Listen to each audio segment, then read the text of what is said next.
Hey, what's up, guys? Chad Hermansen here with Mental Edge Training Coach. If you're enjoying these episodes, make sure you hit that subscribe button and hit the bell so you don't miss out on any other new episodes. Today, I'll be talking with Lou Collier.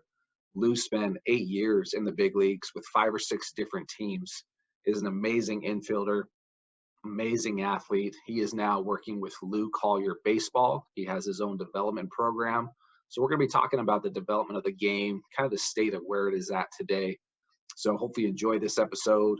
And if you are currently looking for some personal help, I can be your personal coach if you visit MentalEdge.training. There you'll see my online personal development and mental skills course. So hopefully you enjoy this episode with Lou. I'll see you on the inside. Thanks. Hey guys, what's up? Welcome back to the channel. Today I got a special guest, Lou Collier.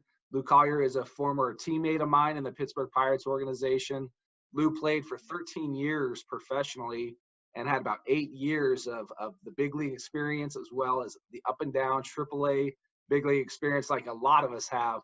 So Lou, I want to welcome you to the channel. How's it going, man? I'm doing good, man. I'm happy to be here, man. It's good to see you too. Yeah, it's been a while. It's you've been doing a lot of amazing things. And what I wanted you to kind of take our listeners through, Lou, is of having everybody share their story, because I think everybody has a story to tell, how you got drafted. And then you want to talk about a lot of what's happening in the state of the game, where it's at, how important development is. So let's start, though, with your story so our listeners know who you are and kind of how you got to the big leagues. Got you. Well, I'm born and raised in Chicago, south side of Chicago. Grew up a Chicago Cubs fan. Played all 3 sports as a kid, but kind of migrated towards baseball. That was a sport that I was just a little bit better than other kids at. I kind of noticed that at a young age, and it was a sport that I loved. So growing up on the south side of Chicago, played little league baseball, but not a lot of travel like they do now. Our travel was local and stuff like that. And after little league, I went on to CVS High School, Chicago Vocational High School, which is a pretty big school in Chicago. And the reason why I picked that school, I was watching on the news one day that they had just won the city championship. I was sitting on the news, right? And I just said, hey, that's the school I want to go to. I just figured there was a school that was pretty good in baseball. Didn't really have a clue, and it was a public league school. So baseball in Chicago is way different from a lot of different towns. I know a lot of the suburb schools, kids from that area go right into the the school that's in the area. But in the city, you just kind of pick from several different schools. So that was the one that I picked, and went there. Developed as a player. We had limited resources. I remember our practices was pretty much running and racing each other and hitting wiffle balls and stuff like that. And I just, for me, I figured any type of work was good work, because I was determined trying to get to the next level, whether that was college or pros. And, after my sophomore year, my coaches invited me to some summer camps. I remember going to a New York Mets pro camp. I remember going to a Minnesota Twins professional camp. And this is where it started for me to, open my eyes that I may possibly have a chance at playing professionally. It kind of, strike my attention. Seeing all the kids out there, seeing the scouts out there. And then, after these camps, scouts was pulling me to the side saying, hey, you got some pretty good tools. You need to work on some things. I was a kid from in the city, just raw with a lot of tools. Mm-hmm. Didn't really understand what I was doing and how to do things the right way. We had coaches that was out there that was good guys, but, teaching the fundamentals and, things that I need to work on, I wasn't getting that. I just had a love for the game, and I played the game as much as I could. So after my sophomore year, I started to develop, started getting better. I was primarily a shortstop, pitched as well. And I started seeing scouts show up more often and started getting more attention. And so started working a little bit harder, as much as I could. And, by my senior year, you know, I would start getting letters, the questionnaires and stuff that started pouring in and stuff like that. Was going to camps, and I just remember, I remember at one Pittsburgh Pirates camp, the guy that was running the camp, he said, "Hey guys," he pulled everybody to the side. There's probably 100 kids out there. He said, "Hey guys, I know you guys want to play in the major leagues.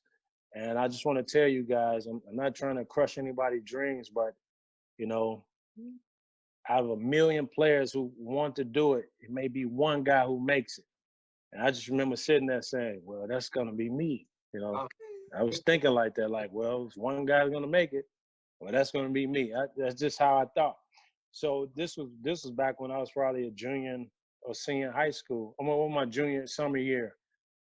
And so, next year we played the season, and I had a pretty good year. It was all state, all area, all that stuff went well, and ended up getting drafted by the Houston Astros. okay. I got drafted in the 56th round. But to me, that was an accomplishment. It was, I had, achieved the goal. I had got drafted as a pitcher, though.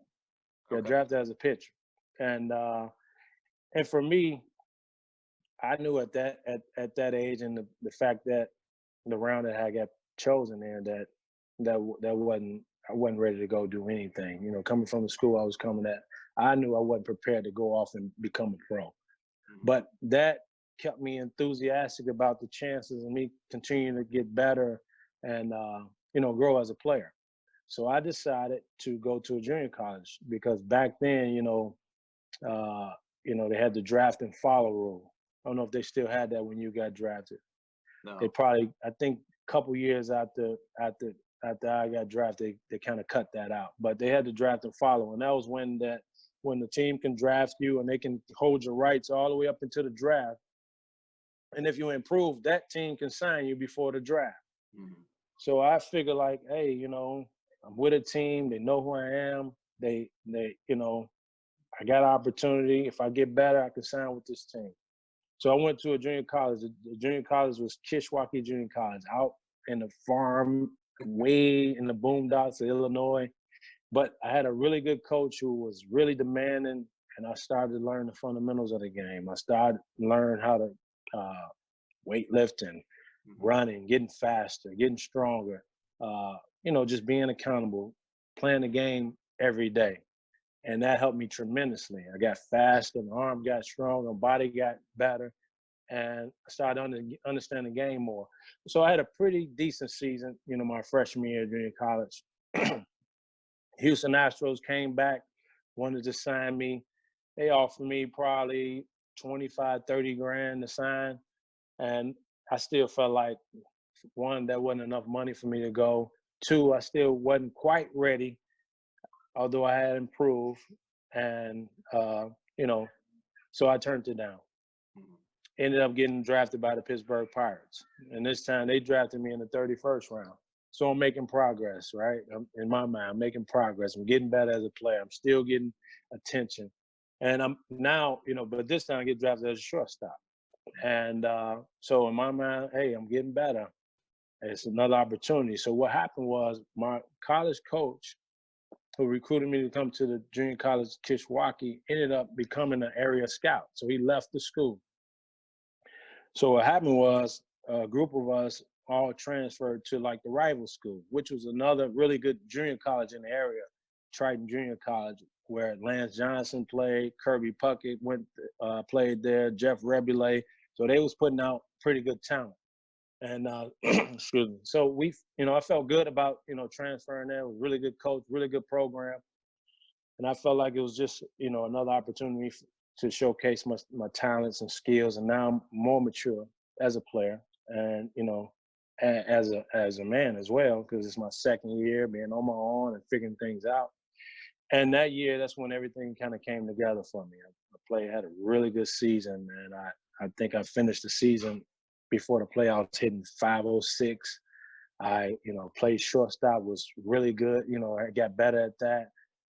Ended up being the junior college player of the year, All-American junior college, and we went to the junior college World Series. So everything that could happen, exposure-wise, and, you know, it just all came together that year. So now I'm feeling like, hey, man, I'm ready to go become a pro. So what I did was I didn't go back in the draft. I signed with the Pirates because they had my rights with the draft and follow. Something I kind of kicked myself about, you know, because if I would have went back in the draft, I probably would have been maybe a first through third round pick. Who knows, though, you know. But what I did, what I was basing off of, the Pirates had showed interest in me the year before. They was always around, you know. I felt comfortable with those guys, so I signed with them. So I ended up signing for $85,000, which was pretty solid back in 1993. It was a pretty decent bonus back then, and it started my career. And first year I went to Welland. I went to short season first year out of junior college. And you know, it's a funny story, man. I want to share because I think this can help some guys, and it really helped me. So in the junior college World Series, I strained my hamstring really bad, and this was probably, you know, a day before the championship game. So I had to play the game with a strained hamstring, but just DH and couldn't really even run. So after that, once I signed the contract, I went to short season in Welland. We had the mini camp and everything. I'm getting, you know, acclimated to everybody and everything. I'm scared. I'm nervous. I can't run. And ended up had to go on the DL for like 12 days. So I'm a little nervous about that. And I'm, you know, I'm watching the practices. I'm looking at guys hitting balls to the moon, guys flying. It's just a whole nother level. And I'm watching this in practice, and I'm doing okay. I'm holding my own, but I'm thinking to myself, like, hey, what did I get myself into? You know what I mean? It's, you know, guys was, you know, they had already had a couple years of pro ball, so that's what I was seeing. But what helped me was once the game started, I had a chance to sit and watch for like 10 days. I watched, and just things started to slow down. I started to see like, oh, okay, you know, they're not machines. You know what I mean? They make mistakes too. This is the same game. I can handle this. So once I got in there, I had the confidence to go in and just, you know, be myself and play my game, and that helped me big time. And I had a pretty good year that year at Welland. So Welland did well. I think I hit 300, played well. Went to my first long season, which was Augusta, which was a challenge. You know, first time playing 142 games, the grind of the bus rides, and you know everything you had to deal with, the hot sun, and just trying to get acclimated to that part of the game, man. Swinging that wood every day and preparing every day. That was something new to me, but I was just determined, you know, to try to be the best that I could be at each level and just work as hard as I could. Had a really good year, and I think that was the year that turned it around for me in pro ball. That made me, for me, I felt like, you know what, I can do this at the next level. I can get to the big leagues. You know, I was a midseason All-Star. I was an MVP at the All-Star game. Played well, and then got a call up to high A ball, you know, in August, and did well in high A that year. You know what I mean? So in my mind, I say, you know what? Hey, if I keep working hard, I keep grinding it out, you know, I got a chance at this. And I just wanted to be the best I could be at each level and not worry about anybody above or behind me. Listen to the coaches, try to work as hard as I could, and just compete every day. And so did well then. Got to Lynchburg, which was, you know, high A ball. So went back to Lynchburg the next year. Well, it was Salem the year before. The next year they switched to Lynchburg. Yeah. So this was my first time with the adversity. You know, Lynchburg was tough year for me. I think I kind of got caught up into the prospect thing. I had been ranked the number 2 prospect now. Now I'm thinking I gotta, you know, do something different, or prove the fact that I'm that. And mentally, I just think I just went into it trying to do too much, trying to be perfect and trying to prove things. And I struggled, man. I struggled, you know, maybe the first 3.5 months. Struggled offensively, defensively, and also was injured. a few times. Sprained ankle. I think I did something to my hand, so was battling injuries and just trying to get in the groove. And so what happened was, man, it was tough, man. It was stressful. I felt like quitting. I wanted to go home. You know how it gets on you, man. And so what happened? Here's another really good story. So I'm battling back. I'm playing now. I'm healthy. We're playing the Orioles affiliate. The Frederick Keys. Playing the Frederick Keys, and I'm playing shortstop, and Andy Van Slyke is down there on the rehab assignment. I didn't know him. He didn't know me. I knew of him. I knew he was a big league star. And he, he hit a double, right? He hit a double. Boom. And he's standing on second base, and he looking at me. I'm powering my head down. He's just looking at my face. Like, he look at me, he say, "Hey, man, what's wrong with you?" He could have just ignored me and just kind of, whatever. He's at second base. And then right after he hit a double, he said, hey, what's wrong with you? I say, I'm struggling. I can't figure it out. I'm just, and he said, hey, have you always hit? I said, yeah. He said, hey, if you always hit, man, it'll come around. You'll be fine. Just keep working hard and focus on the things you can control, and you'll be fine. Mm-hmm. And, man, I'm telling you, that little encouragement helped me. I promise you, 2 weeks later, I caught fire. I'm talking about like a month and a half. I probably hit like 415 for the month. Ended up, I was probably hitting around 230 at that time. By the end of the year, I was at about 276, 278.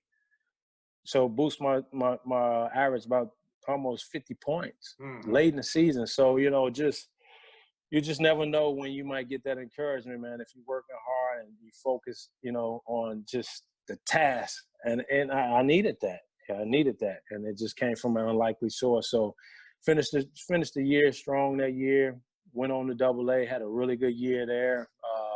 All-star, played well. Moved on to AAA, did really well, started the season really well in AAA in Calgary. And that's when I got my call up in 1997, like halfway through the season. I got one more real funny story. You remember Trent Jewett, right? Oh, yeah. Trent, yeah, he was crazy. So we were in AAA, and, Trent was always just ragging on the rookies, because, AAA had a lot of veteran guys and guys who've been around. So he kind of let those guys do their thing. But all the rookies, anything we did wrong, anything that, wasn't right, if the game didn't go right or anything, he just pointed out the rookies in a good way, but just kind of he stayed on us. And I just remember, one day he pulled me in the office, and this was probably the third time he pulled me in there, a couple of times just to recommend me about getting my, head out my butt and working hard and focusing more and, and doing things the right way. But this particular time he pulled me in the office. I'm playing well. I'm playing well. So I say, what did I do now? He said, hey, sit down. I'm thinking, I'm like, what did I do? I know I'm playing pretty good. He said, I got two things. I got some good news for you. I got some bad news for you. I said, he said, what you want to hear for first? I said, I want to hear the bad news. Tell me the bad news. He said, you made the All-Star team, but you're not going. I said, man, how you going to take that from me? Blah, blah, blah. I'm losing my mind, right? And he said, hey, you're going to the big leagues. Yeah. Pack your stuff, and so that's when I got the call. It was awesome, man.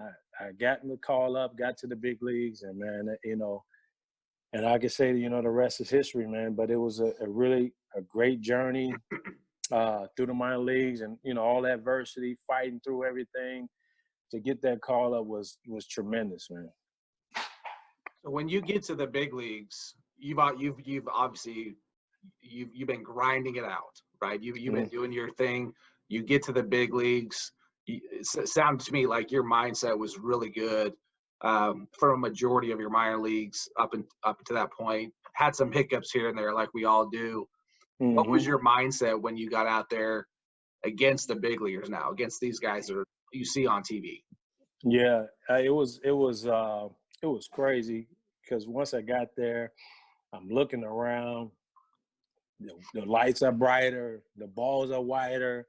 It's you know how it is. It's just to me, it's like I couldn't believe that I was, at Three Rivers, and I had my jersey and stuff like that. But I just remember being on the field and just being numb, just kind of like, I can't believe I'm here. I can't believe this is really happening. And it took me a little while to just kind of relax and play baseball. I just remember getting on base, get my first hit, and lead off, just not even know how to take a lead off. Just kind of just. It took me some time to just get comfortable and just play the game and just realize, hey, it's still a baseball game. These guys are just like you. So that was the biggest thing, just to adjust to that. Hey, still a game. It's moving a little bit faster. These guys are the best in the world, but now you are too. And that's what I just kept telling myself. Hey, you are too, and just play your game. And as you know, man, as a rookie, man, it's a learning curve. You need to have some success. You need some guys talking to you. You need just that reassuring that you can do it and the team believes in you. And that takes a little time. That No took a little doubt. time for me. No doubt too. And also as an infielder back in the day, Three Rivers, that was turf. Oh yeah. So now you're dealing with a whole different ball game. It's quicker. It's a faster pace. I Right. remember my first call up when I was there, after, like, I had been pretty healthy physically, but after Mm-hmm. about a week on that turf, my back Yeah. was killing me. My knees were killing me. Oh yeah. Oh yeah. That part, man. Hey, every day, man. I used to have to get a hot pack, ice my knees, because the turf was so soft. Yeah. It's cushion. So yeah, that was difficult to adjust to, and just finding out how to take care of your body to get out there and play on that stuff every day. Mm-hmm. You didn't realize how much of a toll it took on you. That's right. Yeah. So you spent you was looking at your information, all the teams you played for. You played for a lot of different teams. So you went from Pittsburgh, the Expos, Boston, Milwaukee, all these different teams. Was there anybody that took you under under their wing and just really taught you a lot of things about the game from a player? Yeah. Uh, when I when I went over to Milwaukee, I got a chance to play with Marquise Grissom. Marquise Grissom was a veteran, all-star, and he was the one who he took me under his wing. He told me, hey, you living with me. Don't worry about an apartment, a house, none of that. I want you to wherever I go, I want you there. And from that point on, that's when I learned how to be a professional on and off the field. Mm-hmm. He taught me about, just coming to play every day and, learning how to, study film and prepare myself. So he was a guy, man, that took me on his wing and just really cuffed me and taught me the ropes. And to this day, man, that's my best friend. Yeah. Yeah.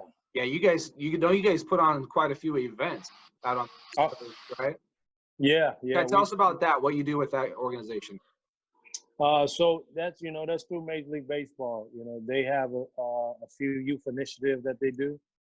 It's called MLB Develop. So they do an event called the Breakthrough Series, and that is focused on underserved kids and communities, kids who may not be able to afford showcases and the development that they need, but they have the talent, and they just need the other two pieces. Similar to the situation that I was in. That's why I'm so adamant about being a part of it. And they bring these kids in from all different regions. They bring in ex-big league coaches to train them up. The Breakthrough Series is like maybe a 3-day event. Maybe I think it's 4 days. But they come in, we train them for a couple of days, and they play games. And they bring in coaches and scouts to see these kids. So they're getting a little bit of everything. They're getting development as well as exposure. And then the other big event they do is it was formerly called the Elite Development Invitational, but now they changed the name to the Hank Aaron Invitational. And this is when they bring in They bring in 8th graders, freshmen, 1 week, and it's a week long now. They bring them down to Vero Beach, the old Dodgertown complex, Yeah. and yeah, they house them, and it's about 30 coaches there. You got pitching coaches, catchers, every position, ex-big league managers, ex-big league general managers. So the kids are getting a little piece of everything as far as development. And it's a week long. It's a grind. The kids are out there, just like a spring training. Mm-hmm. You out there, you stretch at 8. In 9 o'clock, we're going from 9 to 12, eat lunch, we back on the field playing games. So they get a little taste of what the next level is with all the big league coaching and stuff like that. So I enjoy, working with the kids. It's really been impacting these kids throughout the country. Kids are starting to get big time recognition going on to big time schools, and a lot of these kids are now getting drafted. So it's been making a really big impact. And just like you said, myself, Marquise Grissom, and a host of other ex-big leaguers are part of that program. Yeah, man, that's awesome. Anytime you can put yourself back in a position to help out kids, and that's really cool that they're able to spend a full week getting a taste of, hey, this is what the minor leagues is like. This is, you wake up early, you have to practice. It's 100 degrees. It's pure humidity out in Florida. Come back in and eat lunch, and then go back out. And by the time it's 4 o'clock, you're spent. You just want to go lay down and go to sleep. Exactly. Yeah, they learn real quickly that it's not travel ball. You show up and take 2-3 ground balls and swing in the cage, and then you play the game. But you know what? I will say that the kids, once they get accustomed to it, man, they embrace it. And I'm seeing kids, getting out there and really enthused about learning, man. And too, man, once you're learning, that you're learning the right way and you're improving, kids are more apt to want more of that. And that's what I've been seeing. So, I'm impressed with how the kids take to the stuff, because I know it's difficult, it's demanding, and they're working real hard. So that's awesome. So you have a lot of thoughts on where the game is going right now, kind of the state of the game. I'd like you to share that with us and what you feel is going on right now. Yeah, my thing, I've been thinking about this, for several years now.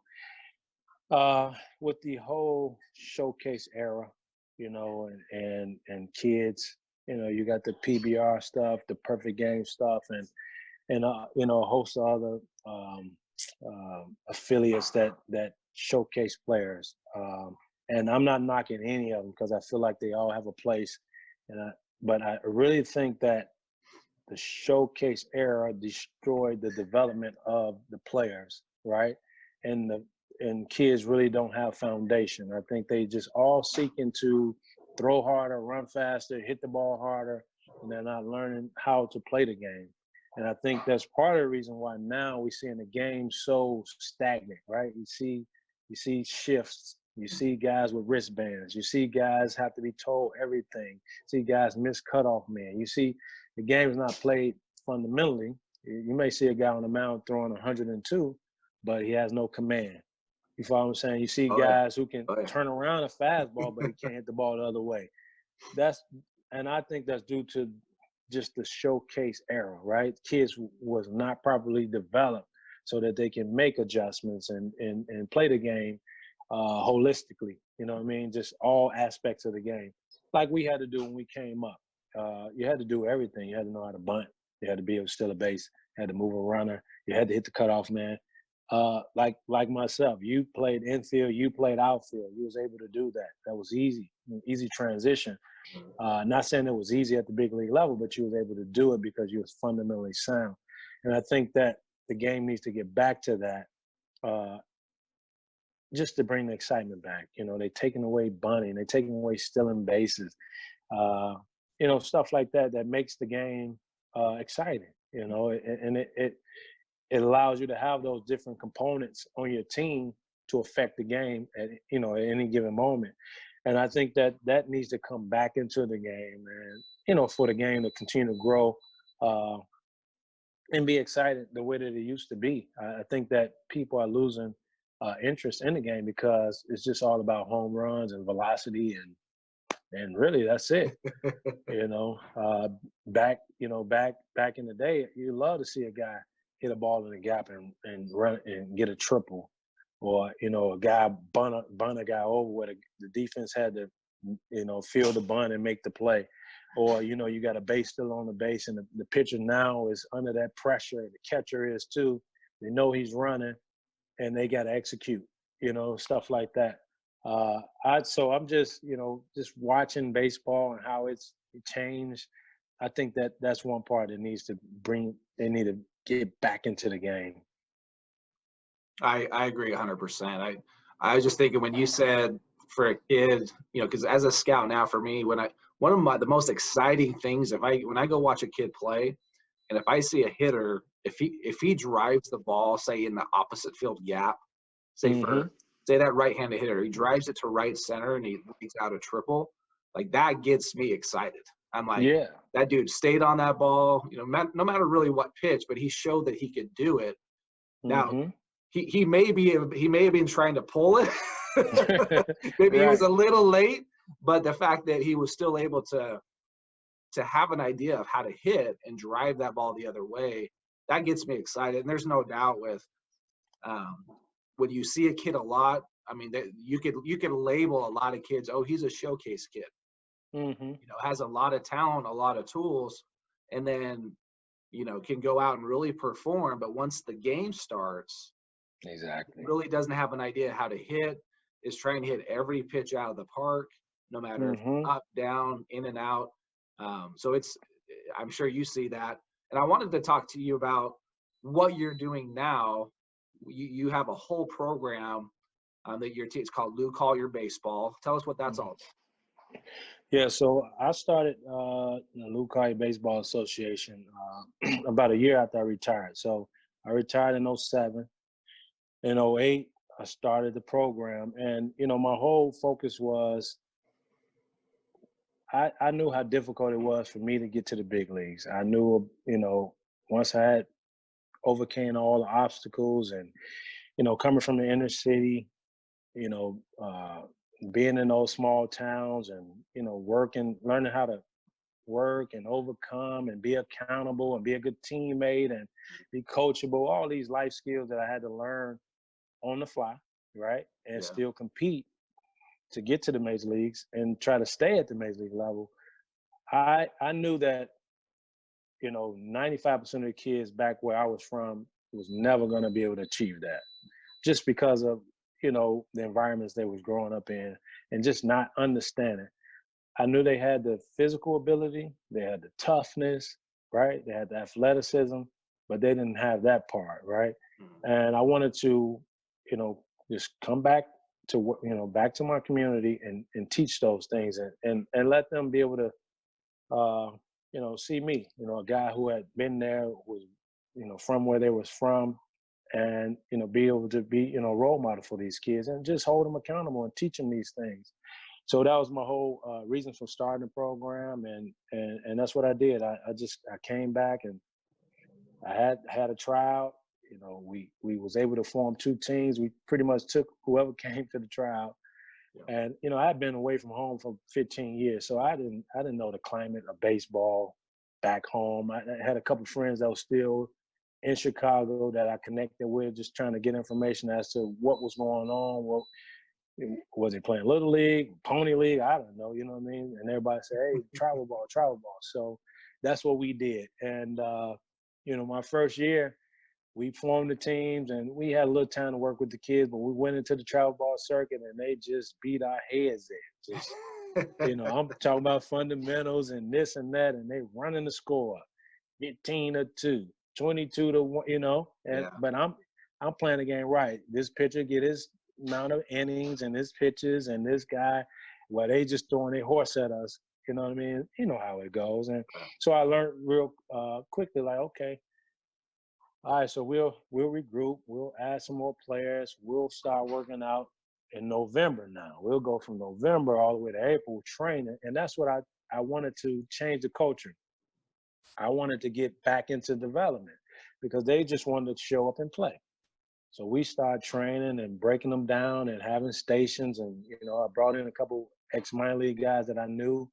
And we just started working with the kids and teaching them the right way. And, a year later, now the scores was flip-flop. Yeah. Now we was, beating teams like that. And because we was fundamentally sound. We didn't have the best players, but our players was fundamentally sound, and we coached them up, and the organization grew from there. And happy with what we've been able to do. I think this is about our 12th year. We've had hundreds of kids go on and play college ball. We had a handful of pro guys. We got a couple guys we got one kid, Ed Howard, who came to our program. Is probably going to be one of the top picks in the draft. Mm-hmm. So I feel like we've accomplished a lot. The kids who stuck with it, stayed with it, and worked hard and follow my lead. They've been successful. Whether it was at the college level, whether it was high school or whatever. But that I wanted kids to understand, like, hey, it's up to you. However hard you work, what you do on and off the field, you have to be accountable for it. I'm gonna show you the way. I'm gonna show you how it's supposed to be, the work ethic that it's gonna take for you to succeed at the next level. And I'm not gonna tell you you're good or great or anything. It's just about the work. If you're doing well, you'll know it. And I'll congratulate you when you're doing things the right way, but I'm not gonna pat you on the back to try to keep you on my team, any of that. So, we had guys bouncing around because, some kids, parents, they need that pat on the back and that type of stuff. But the core kids who stuck around and kept coming to our training and camps, they all excel. And that's all I wanted to do when I started the program.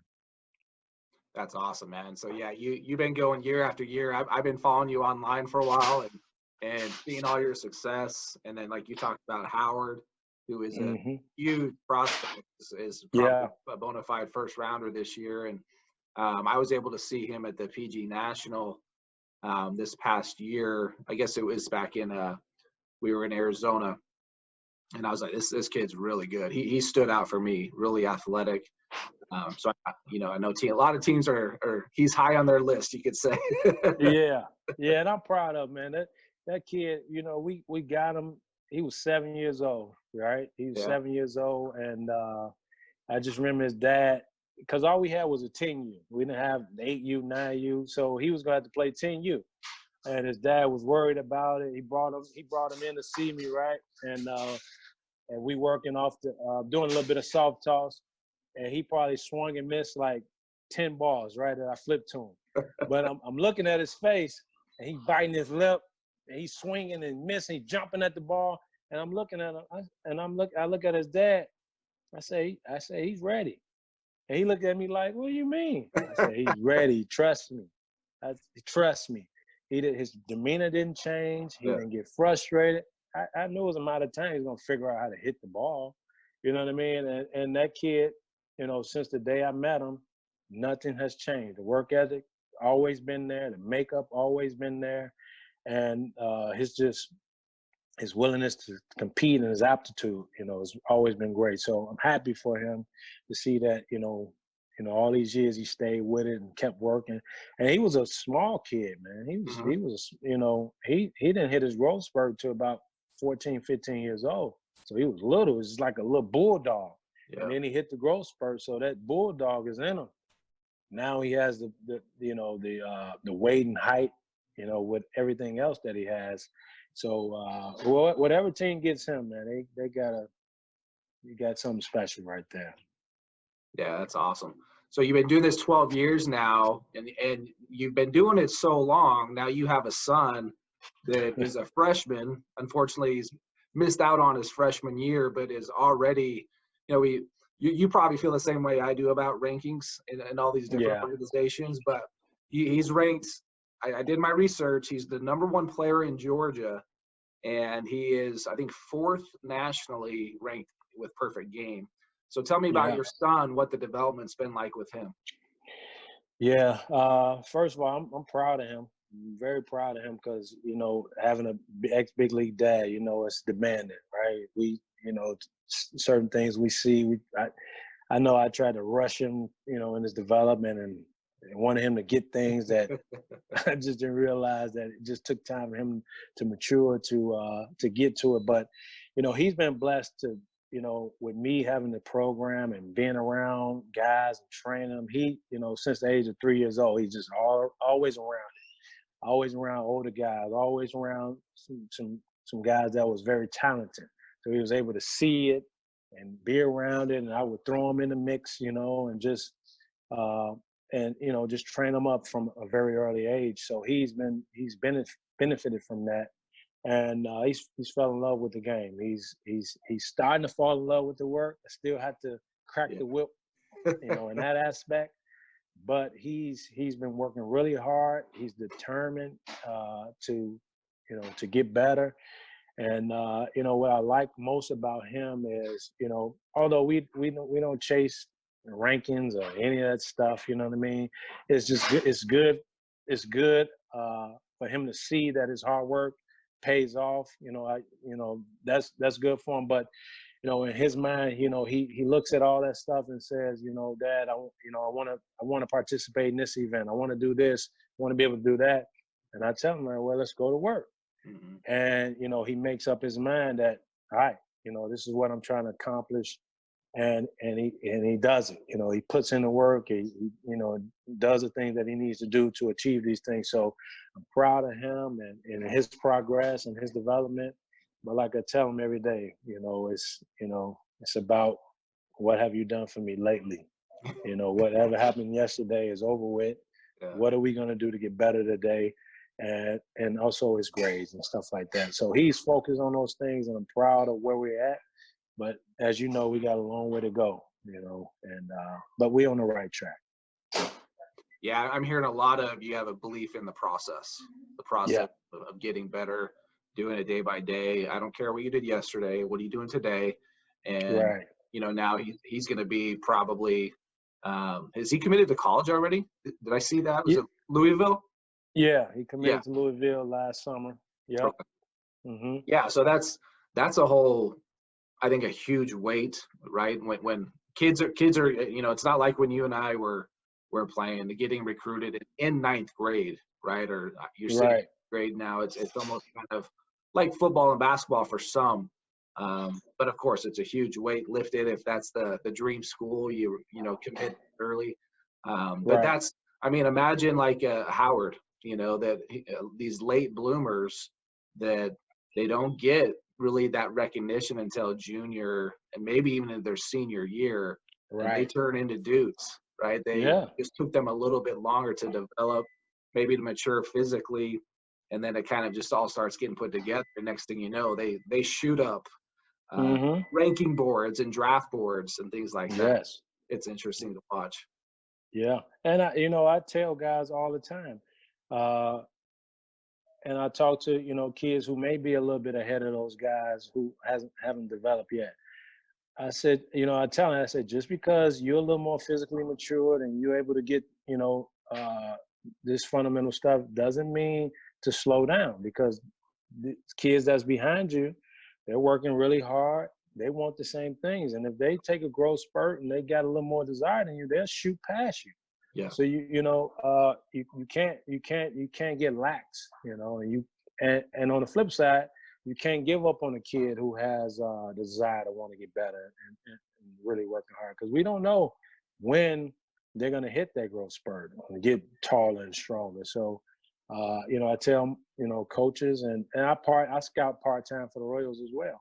And I've seen it. I've seen guys take jumps and jump past people. Oh, yeah. So it's important that those kids continue to work hard, you know, because you don't know when it may happen for you. And schools are always looking for talent. I don't care. If you're the best, if you're fit for their program, they're gonna bring you in and you know, and give you a scholarship. They'll find a way. Yeah. No doubt. So with your son Cam, do you have other kids coming up, or is he your only baseball player? Yeah, he's my only boy. I got 2 girls. I got my oldest daughter's in freshman year college. She Okay. goes to Spelman College here in Atlanta, and then I got a baby girl who's 12. All right. Good deal. Good deal. Yeah. So after your son, say, has gone through high school, do you have aspirations to get into the major league side of coaching at all, or what's the ultimate goal for you? Well, I really like development. I do. So I wouldn't rule out if it was an opportunity to get in the pro ball on development side.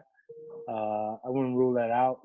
I personally do not want to, start, at the bottom and grind my way. You don't get on that I, bus again? I, I, I don't want any part of that, But if it's a roving job, opportunity to get into pro ball that way, I'll do that. But I'm hoping that I can do some, like a consultant, just consult with multiple teams on prospects and players and different stuff like that.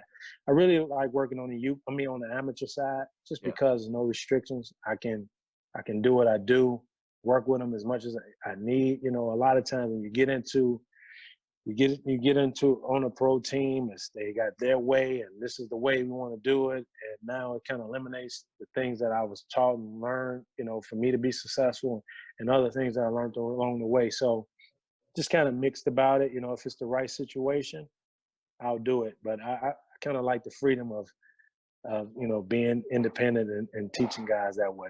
Yeah, no doubt. Well, this has been awesome, man. Well, I've taken a lot of your time. Is there any last, you could say, little nuggets? I mean, you mentioned you seem like you always had that belief in yourself. What is what gave you your mental edge throughout your whole life and career? You know what? I don't really know where it came from. I just always felt like, if it was an opportunity presented to me, that I could achieve it. If I worked at it and I stayed with it and didn't quit, I felt like I can achieve it.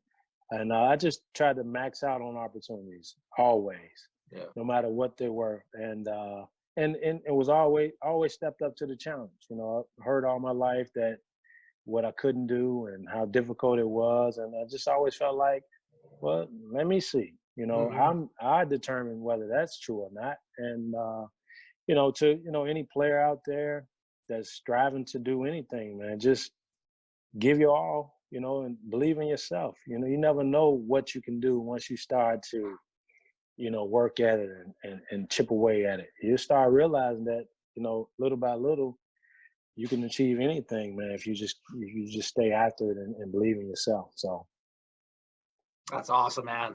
Yeah. Well, Lou, I appreciate you coming on board. I know we're going to be watching your kid over the next few years, so that's going to be exciting. And I really appreciate you taking the time to come on with us. Oh, yeah, man. I enjoyed it, man. Thanks for having me, man. It's great seeing you. And anytime you need me, man, just reach out. Awesome. All right, man. You take care of yourself. All right. You too. Take it easy. We'll see you. Thanks, Lou. All right. Later.